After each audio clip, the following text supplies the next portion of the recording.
ஜோதிடத்திற்கும் பிரசன்னத்திற்கும் நிறைய வேறுபாடுகள் உள்ளன.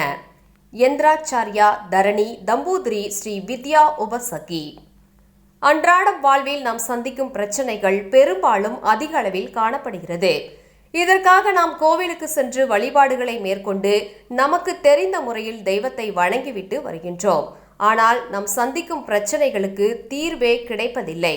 உதாரணமாக, கணவன் மனைவி பிரச்சனை, காதல் தோல்வி, படிப்பில் மந்தம், சரியான வேலை வாய்ப்பு கிடைக்காமல் இருப்பது போல பல பிரச்சனைகளுக்கு தீர்வு காண்பது என்பது அரிதாகி வருகிறது.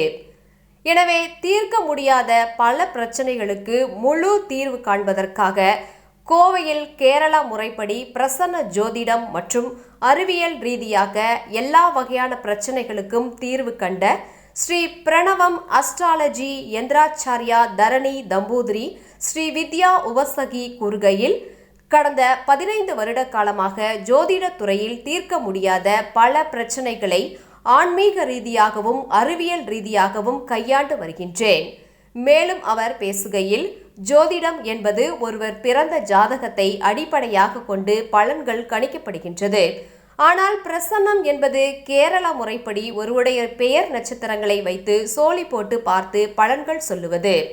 கேரளா முறைப்படி பிரசன்னம் பார்த்து ஒருவருடைய பிரச்சனை என்னவோ அதற்கான சரியான தீர்வுகள் மற்றும் பரிகாரங்கள் காணப்படுகின்றது. மேலும் வசிய எந்திரங்கள் பல செய்தும் கொண்டிருக்கின்றார். இதில் தொழில் வசியம், தன வசியம், கணவன் மனைவி வசியம், குழந்தைகள் படிப்பிற்காக ஸ்ரீ வித்யா ராஜகோபாலம் சரஸ்வதி எந்திரம், மாதங்கி எந்திரம், ஸ்ரீ சக்ரா சுதர்சன சக்கரம், குடும்ப ஒற்றுமைக்காக ஐக்கிய மத்திய எந்திரம், கண் திருஷ்டி, எதிரி தொல்லை நீங்க, சூலினி, பிரதிங்கிரா, வீரபத்திரன் போன்றவைகளுக்கும் எந்திரங்கள் மூலம் நல்ல பலன்கள் காணப்படுகிறது என்றார்.